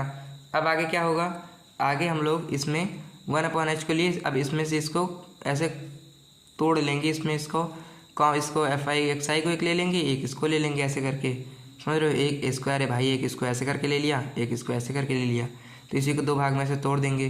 2 भाग में तोड़ने के बाद अब हम लोग इसको कॉमन को काटना शुरू करेंगे। तो इससे ये कट जाएगा, इससे ये कट जाएगा, तो 1/h के बाद ये x बच जाएगा और ये a बच जाएगा। तो 1/h के बाद क्या बचेगा, 1/h x इसकी बच जाएगा। तो इसमें से अब हम क्या करेंगे, अब इन्होंने मल्टीप्लाई कर दिया, इनकी u निकाल रहे हैं ना, तो इन्होंने h का u से मल्टीप्लाई कर दिया। तो h.u बराबर हो गया इसके x बार के, और h.u बार बराबर हो गया x बार माइनस a के। और उसके बाद फिर इन्होंने a को भी इस h.u में जोड़ दिया, तो ये हो गया x बार बराबर किसके, a प्लस h.u बार के। और उसके बाद फिर इन्होंने क्या किया, u की इन्होंने वैल्यू अपनी पुट कर दी, और यहाँ से इनको फॉर्मूला क्या मिल गया कि ये जो इनका मीन होता है, मीन बराबर होता है स्टेप डेविएशन वाले मीन बराबर होता है इस फॉर्मूले के। इसको इन्होंने जब यहाँ पर पुट किया तब इन्होंने क्या किया, इन्होंने जो इनका स्टेप डेविएशन निकाला था उसमें से इन्होंने कॉमन के अपने मल्टीप्लाई किया और अपॉन में f i u i upon u i करने के बाद इन्होंने इसको सॉल्व किया और 62 अपने आंसर के रूप में पाया।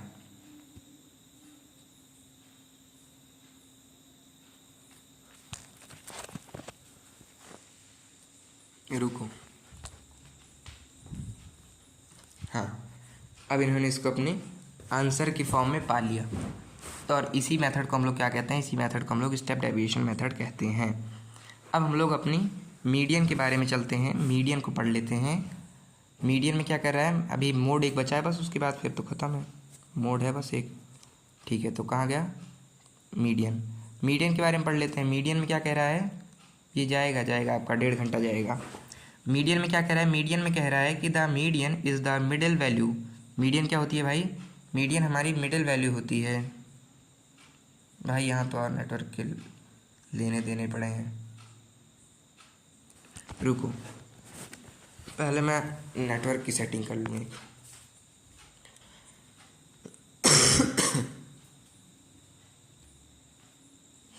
नेटवर्क मेरे ख्याल से वहीं ठीक था,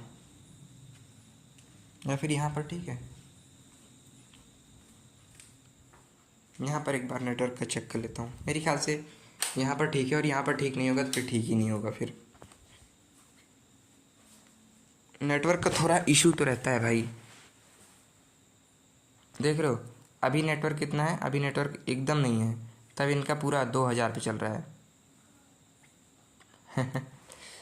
आगे आगे आगे अपने पे आगे। अभी नेटवर्क फुल हो गया तो इनका कम हो गया। ये बहुत पीछे चल रहे हैं मेरे ख्याल से। कोई बात नहीं, जब तक लाइव दिखा रहा है तब तक हम लोग लाइव करते हैं। और मीडियन के लिए क्या कर रहा है, अब मीडियन में कह रहा है कि the median is the middle value. जैसे मैंने आपको बताया था ऑलरेडी कि मीडियन क्या होती है। मीडियन मिडिल वैल्यू होती है अपने नंबर के लिस्ट की, ऑब्जर्वेशन की लिस्ट की। To find the median your number have to be listed in numerical order, so you may have rewrite your list first. ठीक है, मीडियन का और मीडियम। अरे भाई थ्योरी के लिए क्यों परेशान है तो इतना। ठीक है, क्या कह रहा है, middle value in the list of number. Middle value को ही हम मीडियन कहते हैं। मीडियन मतलब आपको लग ही रहा है मीडियन मतलब मीड वाला। मीड मतलब बिचौलिया नहीं लग रहा है आपको सुनने में, बिचौलिया। ठीक है, तो ये बिचौलिया क्या है, मीडियन है। ठीक है, value your numbers have to be listed in numerical order, so you may have to rewrite your list first. तो कह रहा है आपके जो नंबर्स हैं उनको न्यूमेरिकल ऑर्डर में लिख देते हैं। और ये फालतू की चीज़। अब देखो मीडियन में क्या कह रहा है, मीडियन कह रहा है कि मीडियन का फॉर्मूला क्या होता है। मीडियन के फॉर्मूले में हम लोग अपने ये पक्का याद रखना भाई, ये बिल्कुल मेथड नहीं है, वरना मेथड सुन सुन के दिमाग ख़राब हुआ है। अब इसको भी डायरेक्ट मेथड से जोड़ रहे हैं, नहीं ऐसा नहीं है। ये क्या है, अभी एल क्या है, ये आपका लोअर एल क्या है, ये आपका लोअर लिमिट है शायद क्या है भाई, ये लोअर लिमिट है। एच क्या है, एच आपकी क्लास साइज है। एफ आपकी क्या है, एफ आपकी फ्रीक्वेंसी है। सी क्या है, सी नहीं है वास्तव में, सी एफ है, ये आपकी कम्युलेटिव फ्रीक्वेंसी है। और एन आपकी क्या है, एन आपके वो नंबर्स हैं सारे के सारे। अब इसका टू तो आपको पता ही है क्या है, तो फॉर्मूले के अंदर क्या क्या है। अब इसको कैलकुलेट करते हैं। Observe that N is equal to क्या होता है, एन इजकल टू, एन क्या है, एन आपकी फ्रीक्वेंसी है। ठीक है, एन आपकी क्या है, फ्रीक्वेंसी है। अब and compute N upon two, N upon two compute फालतू वाली चीज़ है भाई। अब देखो calculate the cumulative frequency C F all of the classes C cumulative frequency just greater than N upon two and determine the corresponding class as the median class. क्या करती है, कम्युलेटिव फ्रीक्वेंसी ये एन अपॉन टू से थोड़ी सी ज़्यादा होती है, यानी इसकी फ्रीक्वेंसी के आधे से ज़्यादा होती है। And determine the corresponding class as median class, और यही उसकी करस्पॉन्ड उसमें जो क्लासेस होती हैं उसमें मीडियन क्लास को खोज कर लाती है। अब कह रहा है pen down L lower limit. Pen down मतलब लिखना मतलब होता है, पेन डाउन मतलब होता है लिखना, लेकिन तुम मत लिखो, यहाँ पर लिख रखा है कि एल क्या होती है, एल होती है lower limit of median class. आपके मीडियन क्लास की जो लोअर लिमिट होती है उसको आप लोग क्या कह सकते हैं, एल कह सकते हैं। मीडियन क्लास मतलब समझ रहे हो ना, मीडियन क्लास मतलब वही क्लास इंटरवल। अब कह रहा है compute class size H, class size को आप एच कह सकते हैं। एच किसके बराबर होता है, upper limit minus lower limit, आपको पता है। अब क्या कह रहा है कि हाँ, अब कह रहा है note down the cumulative frequency class preceding the median class frequency. Median class क्या कह रहा है, note down the cumulative frequency को लिख लें प्रीसीडिंग द मीडियन क्लास। ठीक है, मीडियन क्लास सी एफ, और ये क्लास बार बार कम्युलेटिव फ्रीक्वेंसी क्लास लिख रहे हैं, median class C F and frequency of median class F. ठीक है, तो अगर आपके पास क्या है, आपके पास ये टेबल है, और इस टेबल में हम लोग क्या करते हैं, यहाँ पर आपको नंबर दे रखे हैं कुछ तो और यहाँ पर आप लोग कम्युलेटिव फ्रीक्वेंसी कैसे लिखते हैं, यहाँ पर आपको नंबर दे रखा है, दे दिया लो 2 3 5 4। तो कम्युलेटिव फ्रीक्वेंसी कैसे लिखोगे, कम्युलेटिव फ्रीक्वेंसी लिखने के लिए आप लोग यहाँ पर इसको 2 को डायरेक्ट लिख लोगे। उसके बाद फिर क्या करेंगे, उसके बाद फिर 2 और 3 को जोड़ देंगे तो ये हो जाएगा 5, फिर 5 और 5 को जोड़ देंगे तो हो जाएगा 10, 10 4 को जोड़ देंगे तो हो जाएगा 14। समझ रहे हो, इस तरह से लिखते हैं कम्युलेटिव फ्रीक्वेंसी को। अब कह रहा है यूज़ m इजकल टू यानी मीडियन इज इक्वल टू इस फॉर्मूले को हम लोग ऊपर पढ़कर आ रहे हैं, इसी फॉर्मूले को यूज़ कर हम लोग मीडियन को निकाल सकते हैं। थ्योरी से कम समझ में आएगा, क्वेश्चन से ज़्यादा समझ में आएगा, तो क्वेश्चन समझ लेते हैं। Consider a group frequency mark, ये भी मार्क ऑफ 10 के लिए ही 100 स्टूडेंट से 53 स्टूडेंट हैं हमारे पास, इनके मीडियन को निकालते हैं। अब इनका मीडियन कैसे निकलेगा भाई, यहाँ पर हमको क्या दे रखा है, इसको हम लोग ऐसे निकाल लेंगे। अब ये देखो, ये हमको दे रखा है नंबर ऑफ फोर ना, अब इसमें से कम्युलेटिव फ्रीक्वेंसी कैसे निकालना है आपका भाई आपको बताएगा। अभी देखो ये लो, कम्युलेटिव फ्रीक्वेंसी CF को निकालना है। अब इसको निकालने के लिए क्या करोगे, 5 को पहले डायरेक्ट लिख लो, 5 को डायरेक्ट लिख लो, और 5 को डायरेक्ट लिखने के बाद अब इससे मल्टीप्लाई करो। 5 5 3 जा 15 हो गया, 15 4 जा भूल गया 60, उसके बाद 16 3 जा फिर से भूल गया 180, 183 जा कितना होता है भाई, 3 0 0 8 3 जा 24, 4 कैरी 2 3 1 जा 3 इतना हो गया।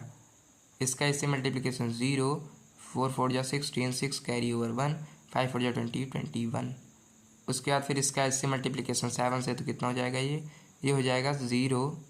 और उसके बाद फिर अब करो भाई, ये हो जाएगा 42 2 4 7 जो 7 7 4 11 1 कैरी ओवर 1 2 7 2 जो 14 और 15, समझ रहे हो ऐसे। उसके बाद फिर इसका 7 से मल्टीप्लाई कर कर एक्स लिख लोगे, इसका 7 से मल्टीप्लाई कर कर वाई लिख लोगे, तुम नहीं लिखना है, तुमको मल्टीप्लाई करना है। और यहाँ पर क्या किया इन्होंने भाई, यहाँ पर इन्होंने मुझको धोखा दे दिया, 5 3 जा, हाँ ये क्या किया, अच्छा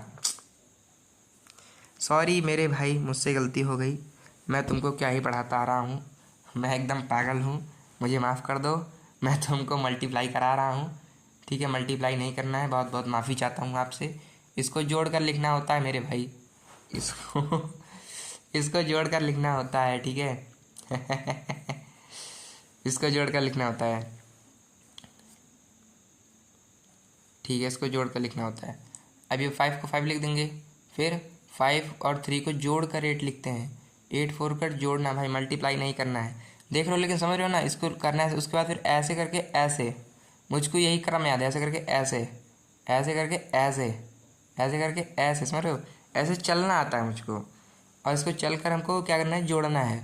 फिर से गलती होगी भाई, लिख देता हूँ मैं कि जोड़ना है भाई, जोड़ना है, और इसका गुणा नहीं करना है, इसको मल्टीप्लाई गलती से नहीं करना है, मारो इनको, ठीक है। तो इसको जोड़ लेंगे तो 5 का 5 आ जाएगा, 5 3 क्या आ जाएगा, 8 आ जाएगा, 8 4 क्या आ जाएगा, 8 4 12 आ जाएगा, 12 और 13 क्या आ जाएगा, 12 और 13 क्या आ जाएगा भाई, 12 13 15। और से करके आप लोग क्या कर लेंगे, इसको निकाल लेंगे ना, इसको ऐसे निकाल लेंगे भाई, NCERT का है तो लोग निकाल कर ही बैठे होंगे, मुझे पता है, ठीक है। तो ऐसे करके हम जब निकाल लेंगे तो now in a group data we may not be able to middle observation by looking at the cumulative frequency as the middle observation will be some value in a class interval. और फिर क्या कह रहा है कि it is therefore necessary to find the value inside a class. भाई ये भाई NCERT की थ्योरी कहीं नहीं पूछेगी भाई, ठीक है। और इस तरह से हमारा क्या फॉर्मूला आता है, हमारा फॉर्मूला आता है ये कि L + n/2 और into CF into F into H। सब के बारे में बता देता हूँ। H आपकी है, H आपका है क्लास साइज, L है आपका लोअर लिमिट, N है आपकी सिग्मा FI, CF है आपका क्यूमुलेटिव फ्रीक्वेंसी, जोड़ कर निकलेगी, गुणा कर नहीं निकलेगी, और F है आपकी फ्रीक्वेंसी, ठीक है। अब क्या कह रहा है, this is called median class को मीडियन क्लास कैसे हैं, और ऐसे करके आप लोग इसमें n/2 करके 26/5 कर क्या निकाल सकते हैं, उसको निकाल सकते हैं। हर सबके बारे में दे भी रखा है मेरे ख्याल से NCERT में। तो lower limit of median class है ये, N है नंबर ऑफ ऑब्जर्वेशन, CF है, CF क्या है, CF भाई क्यूमुलेटिव फ्रीक्वेंसी, F है आपकी फ्रीक्वेंसी, H है आपकी class size, assuming class size to be equal, ठीक है। और मतलब क्लास साइज आपको पता ही है, ऐसा ही लोग एज्यूम करके चल रहे हैं क्लास साइज इक्वल होती है, और क्लास साइज जनरली या फिर मोस्टली आप कह सकते हैं इक्वल ही होती है। अब कह रहा है अगर हम इन वैल्यूज़ को रख दें इस पर तो हम ये लोग इसके क्वेश्चन को आपको उसके डायरेक्ट मेथड की तरह नहीं लगाना है, इसके क्वेश्चन को लगाने के लिए आपको ऐसा ही करना पड़ेगा। पहले इसको हटाओ, दिमाग ख़राब कर रहे हैं।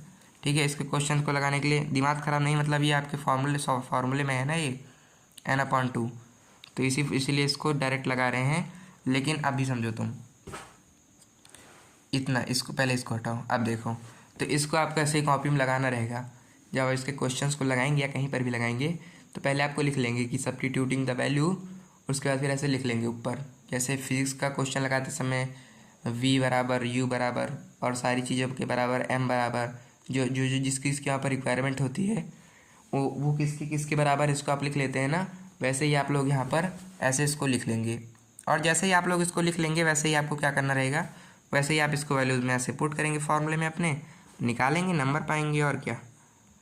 फिर उसके बाद फिर ये हमारा क्या है, ये हमारा 66.4 इसलिए कह रहा है कि मतलब इसका मतलब अब 66.4 है, इसका मतलब क्या हुआ, इसका मतलब जो बीच का बच्चा था उसने क्या किया, उसने क्या किया, उसने 66.4 किया। और यही क्या है, यही है कमाल स्टैटिस्टिक्स का। इस बच्चे का 66.4 आया हो चाहे ना आया हो, लेकिन अगर आप इसका क्या निकाल लें, अगर आप इसका मीन निकालते तो क्या होता, तब वो जैसे अभी आप अपनी एनसीईआरटी की बैक पेज को देखेंगे तो उसमें क्या लिख रखा है, उसमें एक बच्चा आता है उसको 2 ही नंबर मिले हैं 10 में से, लेकिन कह रहा है according to the average class mark, उसको मतलब उसकी क्लास में सब जो मार्क्स सबके आए हैं उसका अगर आप एवरेज निकाल ले तब उसको कितने मार्क्स मिले, उसको 7/10 मिले हैं।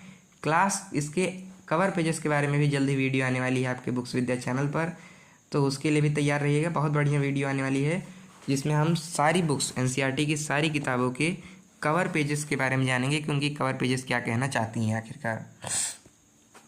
तो आप क्या कर लेते हैं, तो उसमें ऐसे दे रखा है, कह रहा है उसको 10 में 7 मिले। तो अगर आपको मतलब आपको सब बच्चों ने खूब ज़्यादा लाए हैं, तो अगर आपने कम भी लाए हैं तब आपका उनके अंदर ही कवर हो जाता है और आपका भी बढ़ जाता है, ठीक है, इससे उन लोगों का हट जाएगा। अब इसके साथ आए, इसका मतलब ये नहीं कि सब बच्चों के साथ ही आए, बहुत सारे बच्चों के 9 मार्क्स भी आए होंगे, बहुत सारे बच्चों के 10/10 आए होंगे, लेकिन चूंकि सबके ज़्यादा आए हैं इसलिए इसके कम भी ज़्यादा हो गए। अब लास्ट चीज़ को पढ़ लेते हैं, इसके बाद गिन के 3-4 स्लाइड और हैं, उसके बाद फिर हमारा ख़त्म हो जाएगा, ठीक है, जो कि हमारा मूड। लास्ट चीज़ क्या है, हमारी मूड है। और मेरे ख्याल से टाइम भी बहुत अच्छा खासा चल रहा है पढ़ने एंड करने के लिए, तो मूड चल रहा है। मूड क्या है भाई, पहली बात तो ये मूड है, मूड नहीं है, क्या है भाई, ये हमारा मूड है,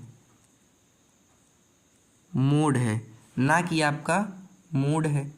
जब मैंने इसको पहली बार देखा तो मैंने कहा यार मूड तो अच्छा है लेकिन ये मूड बड़ा ख़राब चीज़ है, ठीक है, तो ये मूड है, ये मूड बिल्कुल नहीं है, ठीक है, मूड है ये। अब कह रहा है the mood is the value of the occurs most, कौन सा सबसे ज़्यादा मोस्ट ऑफन अकर हो रहा है उसको आप मोड कहेंगे। If no number is repeated then there is no mode for the list. कह रहा है कि मतलब इसको पाने के लिए आपको क्या करना है, इसको पाने के लिए आपको होता है कि अगर आपके पास 2 है, 3 है, 2 है, 4 है, 2 है, 6 है, तो अगर नंबर रिपीट नहीं हुआ तो यहाँ तक कि मतलब इसके ये अपने डेफिनेशन पर इतना ज़्यादा खरा उतरता है, ये कहता है ना कि कितनी बार अकर हो रहा है, तो ये अपने डेफिनेशन पर इतना ज़्यादा खरा उतरता है कि अगर उसमें नंबर रिपीट नहीं हो रहे तो आप डायरेक्ट कह सकते हैं कि इसमें क्या है, मोड हम नहीं निकाल सकते। फॉर्मूला इसको देखने के बाद आपको लगेगा कि भाई अब तो एफ़ की यानी फ्रीक्वेंसी की पूजा करनी शुरू कर देनी चाहिए, क्योंकि भाई ये तो बहुत ज़्यादा काम दे रहा है कई जगह पर। तो यहाँ पर देख लीजिए, ये जो आपका F1 है ये आपकी बीच की फ्रीक्वेंसी रहेगी जो आप निकालेंगे, F0 उसके जस्ट ऊपर वाली रहेगी और F2 उसके जस्ट नीचे वाली रहेगी, ठीक है। 2F0 तो मतलब उसी F0 का मल्टीप्लाई कर देंगे 2 से। L आपकी लोअर लिमिट और H आपका क्लास साइज है। अब कैलकुलेट कैसे करेंगे मोड को, मोड को कैलकुलेट करने के लिए हम लोग ऑब्जर्व द ग्रेटेस्ट फ्रीक्वेंसी की करस्पॉन्डिंग, यहाँ तक के लिए आपका सेम है, ठीक है। क्लास साइज को निकाल लेंगे, H को note down the frequency class preceding model class F0, ठीक है, और F2। कह रहा है जो हमारी फ्रीक्वेंसी रहेगी उसको आप F1 से डिनोट करेंगे और इसके जो प्रीसीडिंग रहेगा इससे पहले वाले को आप F0 कहेंगे और इसके सक्सीडिंग जो रहेगा इसके बाद वाला मॉडल क्लास रहेगा उसको आप F2 कहेंगे। और इसके बाद इस फॉर्मूले में इसको पुट कर निकाल लेंगे। एग्जाम्पल देख लेते हैं, मेरे ख्याल से लास्ट एग्जाम्पल है, उसके बाद एट अ ग्लास भी लेंगे, सही बात है। एग्जाम्पल क्या कह रहा है, सर्वे conducted on 20 houses of locality by a group of student resulted in the following frequency table. से कुछ स्टूडेंट के ग्रुप से किसी लोकेलिटी में हाउस होल्ड के 20 हाउस होल्ड की लोकेलिटी में क्या किया गया, एक सर्वे कंडक्ट किया गया कुछ स्टूडेंट के द्वारा। उनमें जो उनको डाटा जो उनमें डाटा मिला उसको उन्होंने क्या किया है, उसको उन्होंने नंबर के रूप में दिया है। For the number of family member, ठीक है, उस हाउस होल्ड में, ठीक है, किसी हाउस होल्ड में जो फैमिली मेम्बर्स हैं वो कितने हैं, इसको कैलकुलेट करने के लिए हम लोग क्या किए हैं, ठीक है। तो उस फैमिली मेम्बर में जैसे मतलब इन्होंने क्या किया, कुछ स्टूडेंट के ग्रुप थे, अब इन्होंने क्या किया, इन्होंने 20 हाउस होल्ड में सर्वे कंडक्ट किया और इस सर्वे के अंदर क्या हुआ, इस सर्वे के अंदर, इस लोकेलिटी के सर्वे में उस एक हर हाउस होल्ड में कितने फैमिली मेम्बर्स हैं, इनको जो डाटा मिला उसको इन्होंने यहाँ पर पुट किया है। मतलब समझ रहे हो ना, कहना क्या चाह रहा है, मतलब फैमिली साइज, मतलब इसका कहने का मतलब है 1 से लेकर 3 फैमिली तक, मतलब नंबर ऑफ़ फैमिलीज़, मतलब जैसे 7 फैमिलीज ऐसी हैं जिनमें 1 मेंबर से लेकर 3 मेंबर तक हैं। उसके बाद फिर 3 से लेकर 5 मेंबर्स वाली कितनी फैमिली है, 3 से लेकर 5 मेंबर वाली 8 फैमिली है, यानी ऐसे 8 परिवार हैं जिसके अंदर, ऐसे मतलब हाँ, ऐसे 8 परिवार हैं जिसमें 3 से लेकर के 5 तक के सदस्य हैं। मतलब क्लास 3rd से लेकर क्लास 5th तक नहीं, मतलब 3 सदस्य से लेकर 5 सदस्य हैं। इन्हीं का हमको क्या निकालना है, मोड निकालना है। अब मोड क्या है भाई, ये होता है आपकी वास्तव की मॉडल क्लास, आपके दे रखा है टेबल कि नहीं भाई, टेबल ही नहीं दिया, ठीक है, यहाँ समझो ऐसे ऐसे। अब कह रहा है इसमें आपका क्या रहेगा, इसमें आपका जो सबसे ज़्यादा रहेगा, ठीक है, मोड में आपका सबसे ज़्यादा जो रहेगा उसको आप मोड मान लेंगे। बीच वाले ये आपका क्या रहेगा, ये आपका F1 रहेगा, और उसके बाद फिर आई नहीं रहेगा, F1 रहेगा, और इससे पहले वाला जो रहेगा 7, इसको आप क्या कह देंगे, इसको आप F0 कह देंगे, और इसके बाद वाला जो रहेगा यानी 2, इसको आप F2 कह देंगे। समझ रहे हो, तो ऐसे कर कर, तो ये लो क्या हो गया, ये इस यहाँ से आप कह देंगे कि ये इसका मॉडल क्लास, यानी इसकी क्लास साइज़ को हम क्या कर सकते हैं, 5 में से 3 को घटाकर 2 मिल जाएगा, तो इसलिए इसकी लोअर लिमिट यहाँ पर 3 आ जाएगी। और F1 क्या है, F1 इसकी हाईएस्ट मॉडल क्लास है, उसके एक ऊपर वाला 7 F2 है, उसके एक नीचे वाला F0 है, और उसके नीचे वाला सक्सीडिंग वाला जो है वो 2 है, जो कि यहाँ पर F2 का काम करेगा। इसको इन्होंने अपने फार्मूले में पुट किया बढ़िया से। इन्होंने इस फार्मूले में क्या क्या होता है कि L plus F1 minus F0 upon में 2F0 minus F0 minus F2 into H करना मत भूलना भाई, पेपर में इंटू एच करना भूल जाते हैं लोग, तो इंटू एच करना मत भूलना, मल्टीप्लाई बाई क्लास साइज कर इस तरह से सॉल्व करना, 3.286 आंसर निकालना। और एक चीज़ बता दूं कि स्टैटिस्टिक्स चैप्टर लगाते समय, ठीक है, स्टैटिस्टिक्स चैप्टर लगाते समय अगर आपका आंसर मतलब जो पॉइंट है उसके एकदम पास ना आए तब भी आप घबराइएगा मत, आपको नंबर मिल जाएंगे। जैसे जो 3.26 है इसकी जगह आपका 3.26 की जगह मान लीजिए आपका 3.14 आ गया, या 3, ये तो भाई पाई की वैल्यू आ गई, 3.27 आ गया, ठीक है, 3.26 आ गया, तब भी आप लोग सही लिख देंगे, आपका नंबर मिल जाएगा, ठीक है, जरूरी नहीं है 3.28 ही है। अब हम लोग अपने चैप्टर की लास्ट की ओर बढ़ चुके हैं। एट अ ग्लांस यानी समरी को ले लेते हैं, ठीक है। समरी क्या कहना चाहता है आखिरकार हमारा, जब हमारी इतनी ज़्यादा कंजस्टेड है जो इतना कम बताती है, वो NCERT भी समरी देती है, तो आखिरकार अपने डिटेल्ड PPT में तो समरी लेना जरूरी है, तो इन समरी के बारे में जान लेते हैं। कह रहा in a group data the value of mean mode median are will never exceed the respective class interval.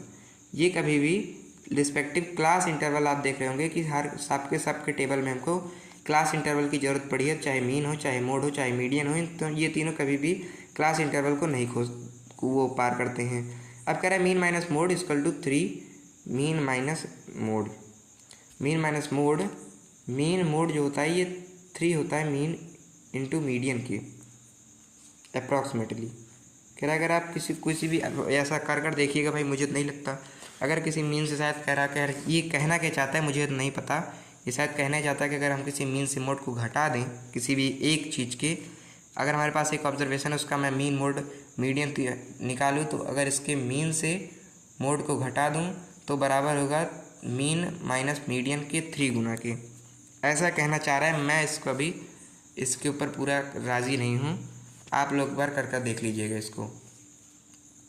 अब क्या कह रहा है, अब उसके बाद कह रहा है कि अ set of grouped data can also 2 और मोर देन मोड्स।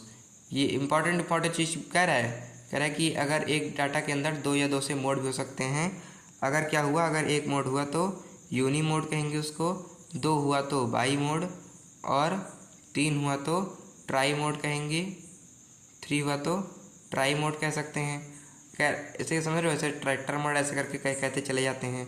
अब कह रहा है set of data may not have mode if no appear more than one any other. कह रहा है अ सेट ऑफ डाटा है mode if value appear more than one other. अगर हमको वैल्यू एक से ज़्यादा नहीं मिल रही है तो मैंने आपको बताया आप डायरेक्ट कह सकते हैं कि इस डाटा में मोड ही नहीं है। और कह रहा है for finding median in grouped, ये सारी इंपॉर्टेंट चीज़ें हैं, ठीक है। ये मतलब ऐसे नहीं है कि इसको पढ़कर पूरे चैप्टर का आपको समरी मिल रही है, लेकिन सब चैप्टर में ऐसी चीज़ें जो आपको बहुत कुछ दिला सकती हैं, वो इंपॉर्टेंट चीज़ें आपको यहाँ पर दे रखी हैं। कह रहा है सेट ऑफ डाटा, ठीक है। For finding median in grouped data please write the data in ascending और डिसेंडिंग ऑर्डर फर्स्ट। कह रहा है अगर आपको किसी अनग्रुप्ड डाटा का मीडियन चाहिए तो उसको असेंडिंग ऑर्डर से डिसेंडिंग ऑर्डर में लिख लीजिए करिए, वरना कैलकुलेशन में गलती होगी तो भाई पेपर में नंबर कटेगा, मुझसे मत कहना। कह रहे हैं in the case of group data make the class interval continuous, if they are not they can be done by reducing the lower limit 0.5 and increasing the upper limit 0.5। समझो अब इसको, ऐसे में का क्वेश्चन आपको आपकी एनसीईआरटी में मिला होगा, लेकिन चूंकि इन्होंने बताया नहीं इसीलिए मुझे बताना पड़ रहा है। कह रहा है अगर कोई केस हुआ, ठीक है, वैसे अभी तक हमारे केसेस में क्या चल रहा था, अभी तक हमारे केसेस में जो क्लास साइज चल रहा था इसमें कैसे चल रहा था, ऐसे ही चल रहा था 5 से 10 है ना, 10 से 15 ऐसे ही चल रहा था। कहीं कहीं पर क्या होगा, कहीं कहीं पर ये ऐसे नहीं दिया होगा, कहीं कहीं पर ये कुछ ऐसे दिया होगा कि इसका क्लास साइज कैसे रहेगा कि भाई ये क्या है, ये कंटिन्यूस नहीं है, 5 से 7 है और 7 से 9 है, कंटिन्यूस होगा क्या, नहीं, 5 से 7 है, 7 से 10 है। लो तो ऐसे में अगर दे दिया तो ऐसे में हम क्या करेंगे, इस पीछे लोअर लिमिट में से 0.5 को घटा देंगे तो हो जाएगा कितना, ये हो जाएगा 4.5 और अपर लिमिट में 0.5 जोड़ देंगे तो हो जाएगा 7.5। और ऐसे में आप देखेंगे कि ये क्या बन गया है, ये खुद ब खुद एक क्लास, मतलब ये एक ऐसे ही है कि ये खुद ब खुद बन जाएगी एक क्लास इंटरवल, एक किस में बन जाएगी, एक कंटिन्यूस में बन जाएगी। और इसी के साथ आपका स्टैटिस्टिक्स चैप्टर खत्म होता है। फिर से कह रहा हूँ स्टैटिक्स चैप्टर भाई नहीं खत्म हुआ है, स्टैटिस्टिक्स चैप्टर खत्म हुआ है। बाकी धन्यवाद आप सभी का अभी तक स्ट्रीम में बने रहने के लिए। आपको स्ट्रीम से रिलेटेड जो भी डाउट है उसको आप कमेंट सेक्शन में पुट कर सकते हैं। आज लोगों की संख्या थोड़ी कम दिखी क्योंकि मैंने देर से शुरू किया था, जब मुझको शुरू करना चाहिए था तब मैं शुरू नहीं कर पाया। बाकी नेटवर्क में थोड़ी दिक्कत रही, उसको मैं देखूँगा। बाकी नेटवर्क में दिक्कत भाई मैं क्या ही बताऊँ, दिक्कत रहती ही है। बाकी फिर भी स्ट्रीम हमारा वो एप्लीकेशन हमारा अच्छा है, बहुत अच्छी स्ट्रीम चलती है। बाकी धन्यवाद आप सभी का भी अभी तक स्ट्रीम में बने रहने के लिए। और एक बात और, ये स्टैटिस्टिक्स चैप्टर को हमने डिटेल्ड तो अभी पढ़ ही लिया है, किस पर, डिटेल्ड तो हमने पीपीटी पर पढ़ ही लिया है, लेकिन तैयार रहिए इसकी नेक्स्ट क्लास के लिए, जिसको हम लोग क्या करेंगे, जिसको हम लोग अपने बोर्ड पर कर रहे होंगे, एक किसके फॉर्मेट में, एक क्विक रिवीजन के फॉर्मेट में इसको कर रहे होंगे अपने बोर्ड पर, जिसमें मैं आपको डायरेक्ट मीन मोड मीडियन के बारे में मीन मोड मीडियन बताऊँगा होता है, और बताऊँगा मीन के 3 टाइप होते हैं, डायरेक्ट मीन ना, वही direct method, assumed mean method, step deviation method. इन तीनों के फॉर्मूले को जानेंगे, मीडियन और मोड के फॉर्मूले को जानकर तुरंत हम अपनी क्लास को ख़त्म करेंगे, तभी तो क्विक रिवीजन हो पाएगा। तो इस तरह से हम लोग कर क्लास को तुरंत ख़त्म करेंगे। लगभग 1 आध घंटे की क्लास हो रह पाएगी। ये क्लास कितनी हुई है, ये 1.5 घंटे की क्लास हमारी हो गई, कोई बात नहीं, वो हमारी 1 घंटे की क्लास रहेगी। उसके बाद फिर एक पॉलिनोमियल वाला हम लोग ख़त्म कर लेंगे। हाँ, पॉलिनोमियल का क्लास, जो क्लास 10th का वो थंबनेल डालकर क्लास 9th का मैंने पढ़ाया है, उसका थंबनेल मैं कल सही कर दूंगा। और फिर हम लोग क्या कर लेंगे, फिर उसका थंबनेल सही करके क्लास 9th का कर दूंगा। और क्लास 10th के लिए हम लोग एक नई क्लास ले आएंगे बढ़िया वाले थंबनेल के साथ, जिसमें हम लोग पॉलिनोमियल क्लास 10th को कवर कर लेंगे। और उसके बाद हमारी मैथ क्लास 10th की ख़त्म हो जाएगी। उसके बाद एक नेक्स्ट सब्जेक्ट, एक नेक्स्ट अनाउंसमेंट के साथ आपके पास आएगा, जिसमें हम लोग कोई नेक्स्ट सब्जेक्ट को पूरा इसी तरीके से डिटेल में कवर करेंगे। तो धन्यवाद आप सभी का अभी तक स्ट्रीम में बने रहने के लिए। आपको स्ट्रीम से रिलेटेड जो भी डाउट है उसका आप कमेंट सेक्शन में पुट करिएगा। बाकी मिलता हूँ आपको अगली स्ट्रीम में स्टैटिस्टिक्स के, तब तक के लिए धन्यवाद।